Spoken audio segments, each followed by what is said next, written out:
ओम नमः भगवते वासुदेवाय नमः। नमस्कार दोस्तों, आप सभी का अपने चैनल स्पिरिचुअल स्वास्थ्य में हार्दिक स्वागत है। दोस्तों, आज की इस वीडियो में आप जानेंगे सत्यनारायण व्रत कथा। वीडियो पूरी देखना दोस्तों, क्योंकि आप जो जानकारी लेना चाहते हैं वो पूरी वीडियो देखने से ही मिलेगी। अगर वीडियो अच्छी लगे तो प्लीज़ लाइक, शेयर और सब्सक्राइब करें ताकि भविष्य में आने वाले वीडियो की नोटिफिकेशन आपको सबसे पहले मिले। श्री सत्यनारायण भगवान व्रत कथा। शास्त्रों में बताया गया है कि सत्यनारायण व्रत कथा का पाठ करने से व्यक्ति को 1000 यज्ञ करने के बराबर पुण्य फल की प्राप्ति होती है। सत्यनारायण भगवान व्रत कथा में भगवान विष्णु के सत्य स्वरूप के बारे में बताया गया है। इस व्रत का पाठ करने से घर में सुख समृद्धि का वास होता है और भगवान विष्णु की कृपा बना रहती है। सत्यनारायण व्रत कथा का पहला अध्याय एक समय की बात है। नैमिषारण्य तीर्थ में शौनक आदि 88,000 ऋषियों ने श्री सूत जी से पूछा है, प्रभु, इस कलयुग में वेद विद्या रहित मनुष्यों को प्रभु भक्ति किस प्रकार मिल सकती है तथा उनका उद्धार कैसे होगा? हे मुनि श्रेष्ठ। दोस्तों, ये भगवान की कथा है। अगर आपने सुनने की सोची है तो इस कथा को पूरी सुनिए, इसको आधा अधूरा छोड़कर जाने की गलती मत करिए। पूरी कथा सुनने मात्र से मनचाहे फल की प्राप्ति होगी। कोई ऐसा तप बताइए जिससे थोड़े समय में ही पुण्य मिले और मनवांछित फल भी मिल जाए। इस प्रकार की कथा सुनने की हम इच्छा रखते हैं। सर्वशास्त्रों के ज्ञाता सूत जी बोले, हे वैष्णवों में पूज्य, आप सभी ने प्राणियों के हित की बात पूछी है, इसलिए मैं एक ऐसे श्रेष्ठ व्रत को आप लोगों को बताऊंगा जिसे नारद जी ने लक्ष्मी नारायण जी से पूछा था और लक्ष्मीपति ने मुनिश्रेष्ठ नारद जी से कहा था। आप सब इसे ध्यान से सुनिए। कोई ऐसा तप बताइए जिससे थोड़े समय में ही पुण्य मिले और मनवांछित फल भी मिल जाए। इस प्रकार की कथा सुनने की हम इच्छा रखते हैं। सर्वशास्त्रों के ज्ञाता सूत जी बोले, हे वैष्णवों में पूज्य, आप सभी ने प्राणियों के हित की बात पूछी है, इसलिए मैं एक ऐसे श्रेष्ठ व्रत को आप लोगों को बताऊंगा जिसे नारद जी ने लक्ष्मी नारायण जी से पूछा था और लक्ष्मीपति ने मुनिश्रेष्ठ नारद जी से कहा था। आप सब इसे ध्यान से सुनिए। एक समय की बात है, योगीराज नारद जी दूसरों के हित की इच्छा लिए अनेकों लोकों में घूमते हुए मृत्युलोक में आ पहुंचे। यहाँ उन्होंने अनेक योनियों में जन्मे प्रायः सभी मनुष्यों को अपने कर्मों द्वारा अनेकों दुखों से पीड़ित देखा। उनका दुख देख नारद जी सोचने लगे कि कैसा यत्न किया जाए जिसके करने से निश्चित रूप से मानव के दुखों का अंत हो जाए। इसी विचार पर मनन करते हुए वो विष्णुलोक में गए। वहां वो देवों के ईश नारायण की स्तुति करने लगे, जिनके हाथों में शंख, चक्र, गदा और पद्म थे, गले में वरमाला पहने हुए थे। स्तुति करते हुए नारद जी बोले, हे भगवान, आप अत्यंत शक्ति से संपन्न हैं, मन तथा वाणी भी आपको नहीं पा सकती हैं। आपका आदि, मध्य तथा अंत नहीं है।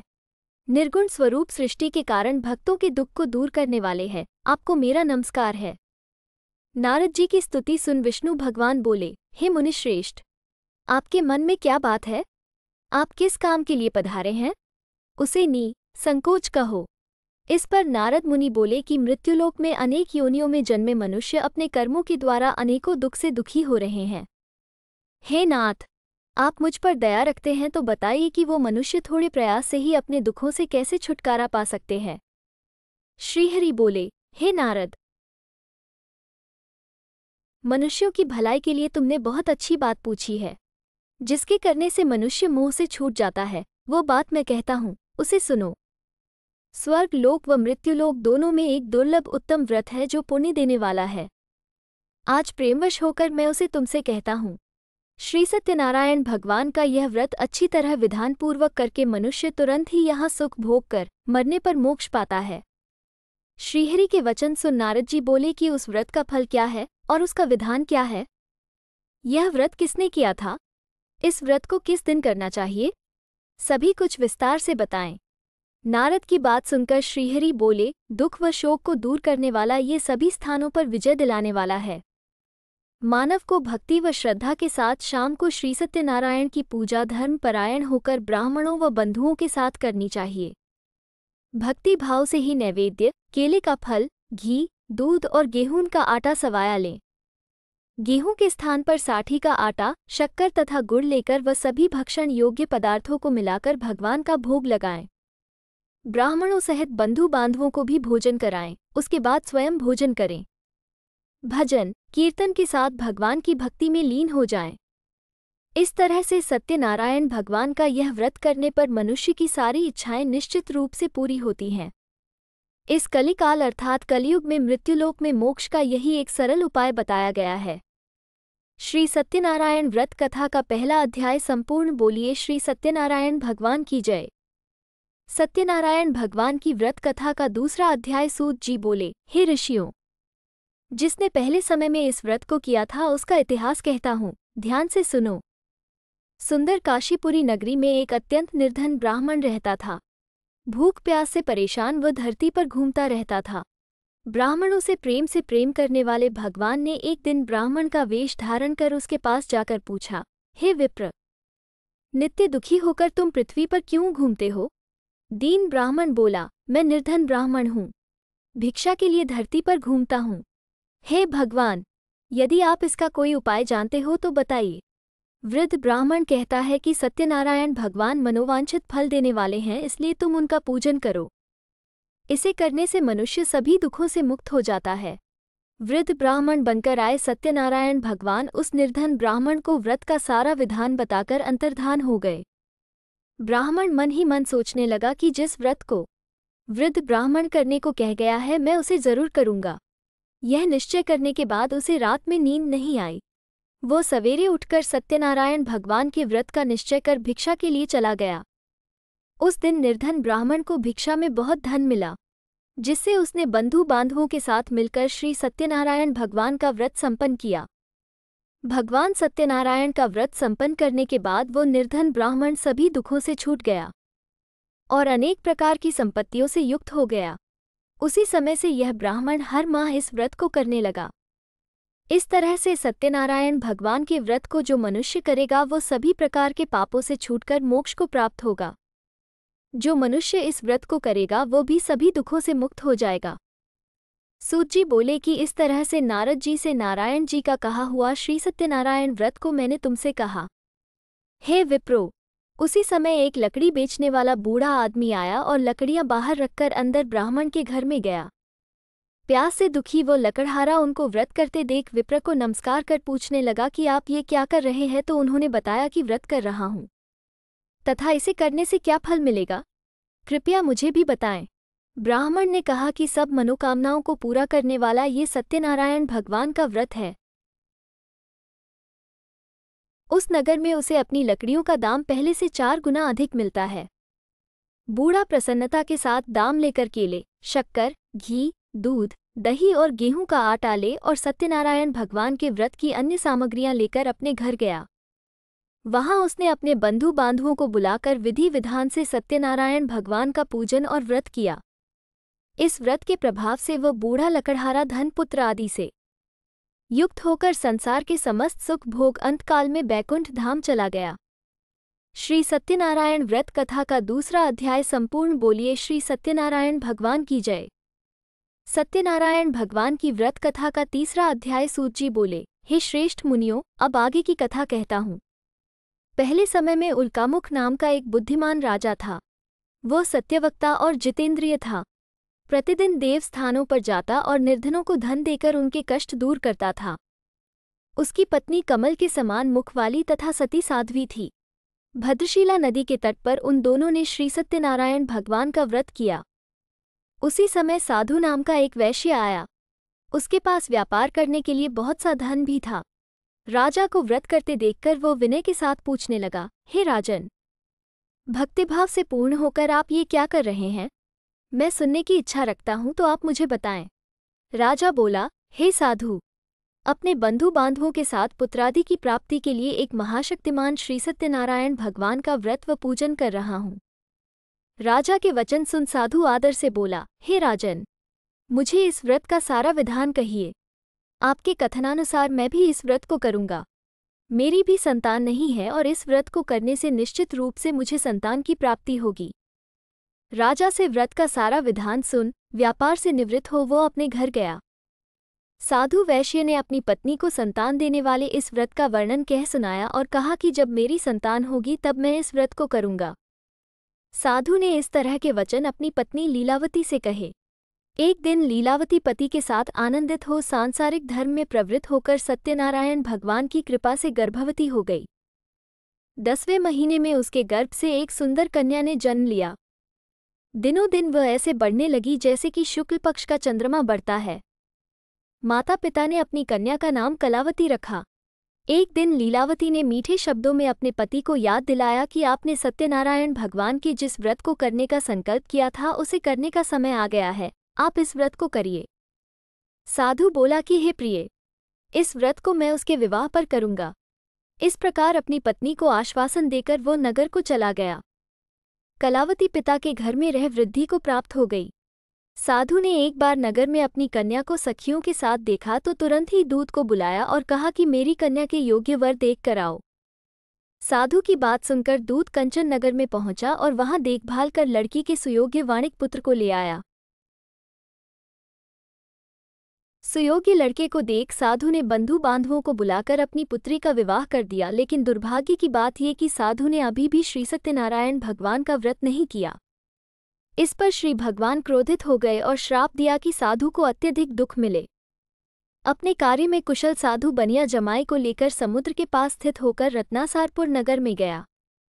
वहां जाकर दामाद ससुर दोनों मिलकर चंद्रकेतु राजा के नगर में व्यापार करने लगे। एक दिन भगवान सत्यनारायण की माया से एक चोर राजा का धन चुराकर भाग रहा था। उसने राजा के सिपाहियों को अपना पीछा करते देख चुराया हुआ धन वहां रख दिया जहां साधु अपने जमाई के साथ ठहरा हुआ था। राजा के सिपाहियों ने साधु वैश्य के पास राजा का धन पड़ा देखा तो वो ससुर जमाई दोनों को बांधकर प्रसन्नता से राजा के पास ले गए और कहा कि उन दोनों चोरों हम पकड़ लाए हैं, आप आगे की कार्यवाही की आज्ञा दें। राजा की आज्ञा से उन दोनों को कठिन कारावास में डाल दिया गया और उनका सारा धन भी उनसे छीन लिया गया। श्री सत्यनारायण भगवान से श्राप से साधु की पत्नी भी बहुत दुखी हुई। घर में जो धन रखा था उसे चोर चुरा ले गए। शारीरिक तथा मानसिक पीड़ा व भूख प्यास से अति दुखी हो अन्न की चिंता में कलावती के ब्राह्मण के घर गई। वहां उसने श्री सत्यनारायण भगवान का व्रत होते देखा, फिर कथा भी सुनी व प्रसाद ग्रहण कर वह रात को घर वापस आई। माता के कलावती से पूछा कि हे पुत्री, अब तक तुम कहाँ थी? तेरे मन में क्या है? कलावती ने अपनी माता से कहा, हे माता, मैंने एक ब्राह्मण के घर में श्री सत्यनारायण भगवान का व्रत देखा है। कन्या के वचन सुन लीलावती भगवान के पूजन की तैयारी करने लगी। लीलावती ने परिवार व बंधुओं सहित सत्यनारायण भगवान का पूजन किया और उनसे वर मांगा कि मेरे पति तथा जमाई शीघ्र घर आ जाएं। साथ ही यह भी प्रार्थना की कि हम सबका अपराध क्षमा करें। श्री सत्यनारायण भगवान इस व्रत से संतुष्ट हो गए और राजा चंद्रकेतु को सपने में दर्शन दे कहा कि हे राजन, तुम उन दोनों वैश्यों को छोड़ दो और तुमने उनका जो धन लिया है उसे वापस कर दो। अगर ऐसा नहीं किया तो मैं तुम्हारा धन, राज्य व संतान सभी को नष्ट कर दूंगा। राजा को ये सब कहकर वो अंतर्धान हो गए। प्रातःकाल सभा में राजा ने अपना सपना सुनाया, फिर बोले कि बणिक पुत्रों को कैद से मुक्त कर सभा में लाओ। दोनों ने आते ही राजा को प्रणाम किया। राजा मीठी वाणी में बोला, हे महानुभावों, भाग्यवश कठिन दुख तुम्हें प्राप्त हुआ है, लेकिन अब तुम्हें कोई भय नहीं है। कह राजा ने उन दोनों को नए वस्त्राभूषण भी पहनाए और जितना धन उनका लिया था उससे दुगुना धन वापस कर दिया। दोनों वैश्य अपने घर को चल दिए। श्री सत्यनारायण व्रत कथा का 3रा अध्याय संपूर्ण। बोलिए श्री सत्यनारायण भगवान की जय। सत्यनारायण भगवान की व्रत कथा का 4था अध्याय। सूत जी बोले, वैश्य ने मंगलाचार कर अपनी यात्रा आरंभ की और अपने नगर की ओर चल दिए। उनके थोड़ी दूर जाने पर एक दंडी वेशधारी श्री सत्यनारायण ने उनसे पूछा, हे साधु, तेरी नाव में क्या है? अभिवाणी वणिक हंसता हुआ बोला, हे दंडी, आप क्यों पूछते हो? क्या धन लेने की इच्छा है? मेरी नाव में तो बेल व पत्ते भरे हुए हैं। वैश्य के कठोर वचन सुन भगवान बोले, तुम्हारा वचन सत्य हो। दंडी ऐसे वचन कह वहां से दूर चले गए। कुछ दूर जाकर समुद्र के किनारे बैठ गए। दंडी के जाने के बाद साधु वैश्य ने नित्य क्रिया के पश्चात नाव को ऊंची उठते देखकर अचंभा माना और नाव में बेल पत्ते आदि देख वो मूर्छित हो जमीन पर गिर पड़ा। मूर्छा खुलने पर वह अत्यंत शोक में डूब गया। तब उसका दामाद बोला कि आप शोक ना मनाएं, ये दंडी का शाप है, इसलिए हमें उनकी शरण में जाना चाहिए, तभी हमारी मनोकामना पूरी होगी। दामाद की बात सुनकर वह दंडी के पास पहुंचा और अत्यंत भक्तिभाव नमस्कार करके बोला, मैंने आपसे जो जो असत्य वचन कहे थे उनके लिए मुझे क्षमा दें। ऐसा कहकर महान शोकातुर हो रोने लगा। तब दंडी भगवान बोले, हे वणिक पुत्र, मेरी आज्ञा से बार बार तुम्हें दुख प्राप्त हुआ है। तू मेरी पूजा से विमुख हुआ। साधु बोला, हे भगवान, आपकी माया से ब्रह्मा आदि देवता भी आपके रूप को नहीं जानते, तब मैं अज्ञानी कैसे जान सकता हूँ। आप प्रसन्न होइए, अब मैं सामर्थ्य के अनुसार आपकी पूजा करूँगा। मेरी रक्षा करो और पहले के समान नौक में धन भर दो। साधु वैश्य के भक्तिपूर्वक वचन सुनकर भगवान प्रसन्न हो गए और उसकी इच्छानुसार वरदान देकर अंतर्धान हो गए। ससुर जमाई जब नाव पर आए तो नाव धन से भरी हुई थी। फिर वहीं अपने अन्य साथियों के साथ सत्यनारायण भगवान का पूजन कर अपने नगर को चल दिए। जब नगर के नज़दीक पहुंचे तो दूत को घर पर खबर करने के लिए भेज दिया। दूत साधु की पत्नी को प्रणाम कर कहता है कि मालिक अपने दामाद सहित नगर के निकट आ गए हैं। दूत की बात सुन साधु की पत्नी लीलावती ने बड़े हर्ष के साथ सत्यनारायण भगवान का पूजन कर अपनी पुत्री कलावती से कहा कि मैं अपने पति के दर्शन को जाती हूँ, तू कार्य पूर्ण कर शीघ्र आ जा। माता के वचन सुन कलावती जल्दी में प्रसाद छोड़ अपने पति के पास चली गई। प्रसाद की अवज्ञा के कारण श्री सत्यनारायण भगवान रुष्ट हो गए और नाव सहित उसके पति को पानी में डुबो दिया। कलावती अपने पति को वहां ना पाकर रोती हुई जमीन पर गिर गई। नौक को डूबा हुआ देख व कन्या को रोता देख साधु दुखी होकर बोला कि हे प्रभु, मुझसे तथा मेरे परिवार से जो भूल हुई है उसे क्षमा करें। साधु के दीन वचन सुनकर श्री सत्यनारायण भगवान प्रसन्न हो गए और आकाशवाणी हुई, हे साधु, तेरी कन्या मेरे प्रसाद को छोड़कर आई है, इसलिए उसका पति अदृश्य हो गया है। यदि वो घर जाकर प्रसाद खाकर लौटती है तो इसे इसका पति अवश्य मिलेगा। ऐसी आकाशवाणी सुन कलावती घर पहुंचकर प्रसाद खाती है और फिर आकर अपने पति के दर्शन करती है। उसके बाद साधु अपने बंधु बांधवों सहित श्री सत्यनारायण भगवान का विधि विधान से पूजन करता है। इस लोक का सुख भोग व अंत में स्वर्ग जाता है। श्री सत्यनारायण व्रत कथा का 4था अध्याय संपूर्ण। बोलिए श्री सत्यनारायण भगवान की जय। सत्यनारायण भगवान की व्रत कथा का 5वां अध्याय। सूत जी बोले, हे ऋषियों, मैं और भी एक कथा सुनाता हूँ, उसे भी ध्यानपूर्वक सुनो। प्रजापालन में लीन तुंगध्वज नाम का एक राजा था। उसने भी भगवान का प्रसाद त्याग कर बहुत ही दुख सहन किया। एक बार वन में जाकर वन्य पशुओं को मारकर वो बड़ के पेड़ के नीचे आया। वहां उसने ग्वालों को भक्ति भाव से अपने बंधुओं सहित सत्यनारायण भगवान का पूजन करते देखा। अभिमानवश राजा ने उन्हें देखकर भी पूजा स्थान में नहीं गया और ना ही उसने भगवान को नमस्कार किया। ग्वालों ने राजा को प्रसाद दिया, लेकिन उसने वो प्रसाद नहीं खाया और प्रसाद को वहीं छोड़ वह अपने नगर को चला गया। जब वह नगर में पहुंचा तो वहां सब कुछ तहस नहस हुआ पाया तो वो शीघ्र ही समझ गया कि यह सब भगवान ने ही किया है। वो दोबारा ग्वालों के पास पहुंचा और विधि पूर्वक पूजा करके प्रसाद खाया तो श्री सत्यनारायण भगवान की कृपा से सब कुछ पहले जैसा हो गया। दीर्घकाल तक सुख भोगने के बाद मरणोपरांत उसे स्वर्गलोक की प्राप्ति हुई। जो मनुष्य परम दुर्लभ इस व्रत को करेगा तो भगवान सत्यनारायण की अनुकंपा से उसे धन धान्य की प्राप्ति होगी। निर्धन धनी हो जाता है और भयमुक्त हो जीवन जीता है। संतानहीन मनुष्य को संतान सुख मिलता और सारे मनोरथ पूर्ण होने पर मानव अंतकाल में बैकुंठ धाम को जाता है। सूत जी बोले, जिन्होंने पहले इस व्रत को किया है अब उनके दूसरे जन्म की कथा कहता हूँ। वृद्ध शतानंद ब्राह्मण ने सुदामा का जन्म लेकर मोक्ष की प्राप्ति की। लकड़हारे ने अगले जन्म में निषाद बनकर मोक्ष प्राप्त किया। उल्कामुख नाम का राजा दशरथ होकर बैकुंठ को गए। साधु नाम के वैश्य ने मोरध्वज बनकर अपने पुत्र को आरे से चीरकर मोक्ष पाया। महाराज तुंगध्वज ने स्वयंभू होकर भगवान में भक्तियुक्त हो कर्म कर मोक्ष पाया। श्री सत्यनारायण व्रत कथा का 5वां अध्याय संपूर्ण। बोलिए श्री सत्यनारायण भगवान की जय। वीडियो पूरी देखने का बहुत बहुत शुक्रिया। सदा सुखी रहें, मस्त रहें। Thank you.